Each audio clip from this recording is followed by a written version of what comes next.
Know about you guys, but I'm not particularly liking this gap in the lash area on this one particular eye. It just looks a bit too like her fingers here. So let's go ahead and fill that in a little bit. And the easiest way, I mean, you can always draw them freehand with the brush tool, but in this particular case, I'm liking this patch right over here, and it's pointing this right way. See, if we were to grab one from this eye and transfer it over, it's not going to look right because it's going to look too close and really identical to what we're grabbing. But if it's in the opposite eye, we're not going to really notice that. So I'm going to go ahead and do that.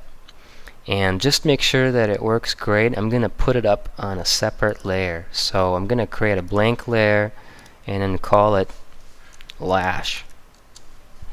And then make sure that the retouched layer is selected.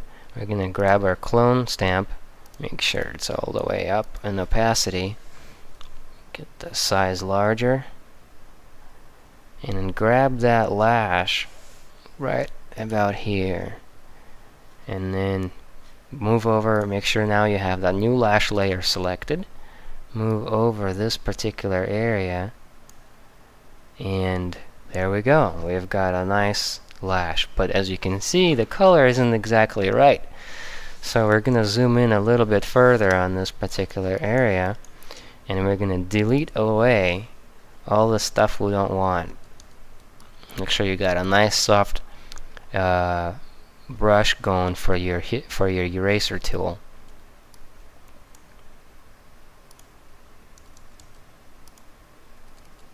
I may actually erase this whole bit here.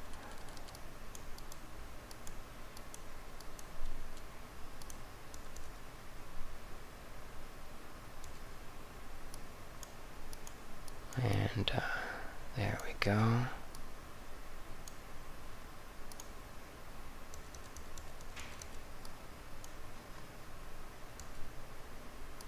Just everything except for the lashes themselves. Let's step back and see how that looks. Looks wonderful. But see now, this particular lash that, this thin thing right here is starting to bug me. So what I'm going to do is I'm going to heal that away once we're done with this lash. Okay, let me just take this down. Looks great. Nice and full now. The only thing is that they look a little duller than the rest of the lashes. The rest of the lashes look a bit more contrasty. So I'm going to head and grab my burn tool and zoom in closer and go over the lash a little bit. Make sure avoiding the edges,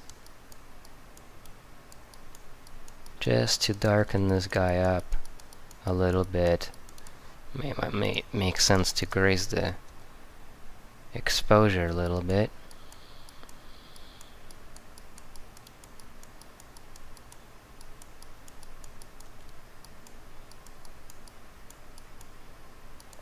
Okay.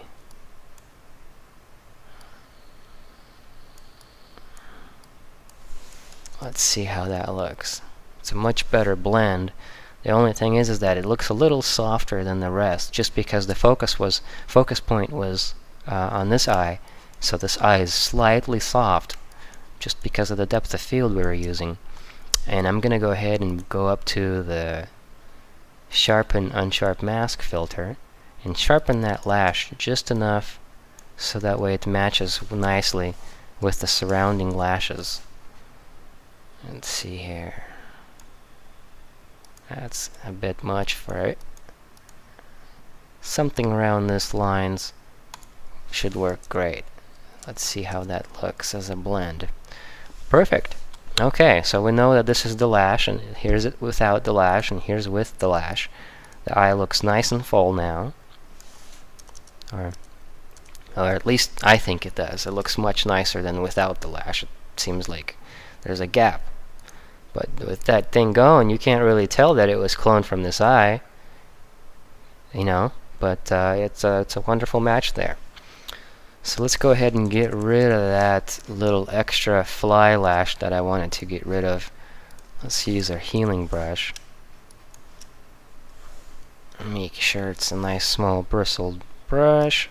Alt click to select the point source. There we go, just like that. We got rid of that point, and our image is looking really nice. Let's see how far we've come so far. Alright, original and our finished version. Again, the original and our finished version. You'll never know that anything was done if you never saw the original. I promise you that, but since you guys are seeing the original and you're flipping it over to the finished, it's definitely a huge difference with the size. You know, the actual face, head shape was changed, altered, slightly. So was the ear and a few other things. But in reality, if the only thing that you see is the finished image, you would never know anything was done other than the fact that the lady looks perfect.